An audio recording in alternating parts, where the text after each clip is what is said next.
Hi guys, so I have yet another tutorial for you today, and I'm filming in a new location, but I think the lighting's gonna be good. I got a lot of light in here. So I'm gonna be showing you how to make some tiny cartridge earrings. Let's see if I can focus the camera without knocking it over. There you go. Sorry for my really disgusting nails, they have yellow paint all over them. Anyway, so I'm going to be demonstrating with Pokemon Yellow, but I'll tell you the tools you need. Oh, alternatively, you can do this with any cartridge you want. See, for example, I made some with the 3DS cartridge. You just kind of, you can like figure out how to change it and stuff. Anyway, so again, like I said, I'm going to be doing it with Pokemon Yellow. So you're going to need some clay. I used a square cookie cutter, one of those tiny mini ones. This is like half an inch by half an inch. An X-Acto knife. You're going to need some sort of glaze, a paintbrush, you know, stuff like that. And earring posts. And the heater conveniently just turned on. Okay, so first thing you're going to do is roll out your clay and form it into a ball. And then flatten it out. Oh, whoa, this clay is dirty. I don't think my hands are clean. Okay, and I'm just rolling it out with my X-Acto knife because I don't have a rolling tool right now. Anyway, then you're going to, is this in shot? No, it's not. Sorry, I have a ton of stuff drying, as you can see in the background right there. So that's a fun plus going on. Okay, so I'm just going to be doing it with one since you don't really need me to demonstrate both of them. So cut it out, pull it out of the clay, put the clay away. I mean, you'd need two if you're going to make two, or you can even do this bigger to make like a pendant.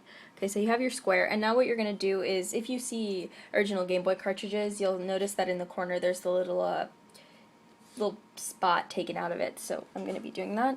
And you don't want to take a giant spot out, especially since that'll make it more difficult to place the label on. But as you can see, I just cut out a tiny square. And then you're going to, ooh, Mod Podge everywhere. Okay, and then you're also going to need like a really tiny sort of paintbrush. Like, or you'll need something that has a rounded bottom part of it, but not so much where it's difficult to, but not where it'll like poke through it, because you don't want it to poke through the clay. Okay, so is that going to focus, or is it just going to keep, yeah, okay.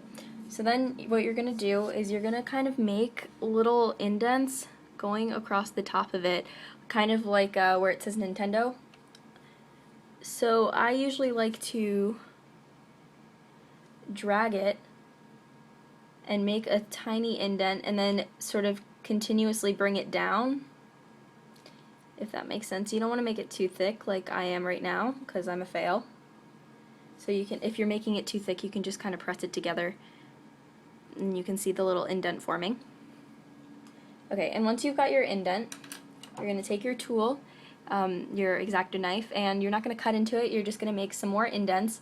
On each side, you should have 5 of them. The bottom and top ones shouldn't go above the cartridge indent. So, if I will be able to focus the camera, which is not happening. Yes. No. No. Anyway, I got this, guys. Don't even worry about it. Okay, well, you can kind of see the little mark I've made in the clay right there at the bottom, and make another one at the top, and then make 3 in the middle.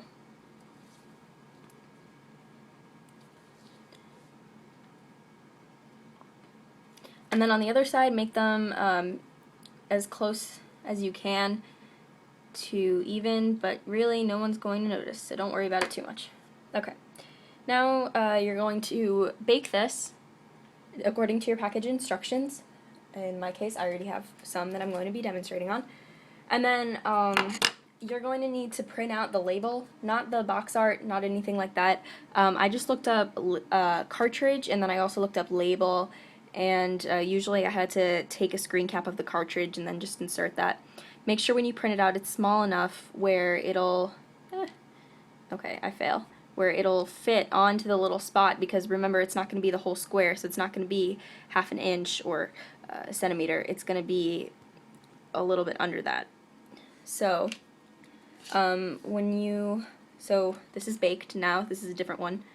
So then you're going to make sure it fits. So I cut all of mine a little bit too big, so I've had to take some scissors and just cut the top and bottom off. I mean, there's really not much you can do.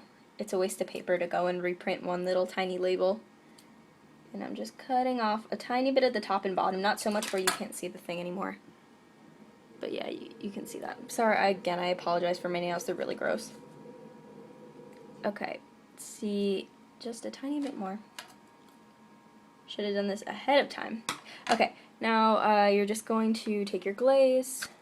I'm using some new glaze, Mod Podge Dimensional Magic. And you're going to brush that all over the charm. I'm going to try and focus.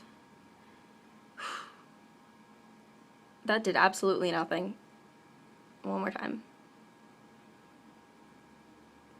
Okay, well, good enough. And you're just going to brush that on. Don't do too thin, don't do too thick. You just want it to be able to stick.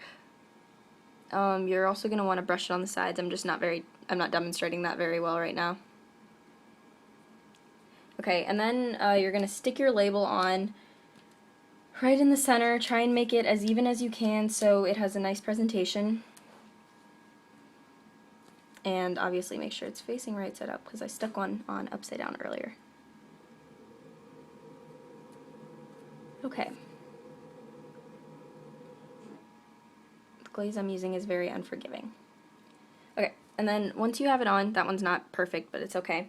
Take a little bit more glaze, and then brush it on top of the piece to make sure that you have the label sealed in, because you don't want, and make sure you get the corners too, because you don't want the corners to come up and then the whole thing looks really gross. Okay, so I haven't gotten to this step yet since I'm making like 30 pairs of earrings. You're going to wait for the glaze to dry, and then you're going to use some E6000 or super glue on the back and stick some posts on it, and that's how you make some cartridge earrings. Thanks for watching, guys. Bye.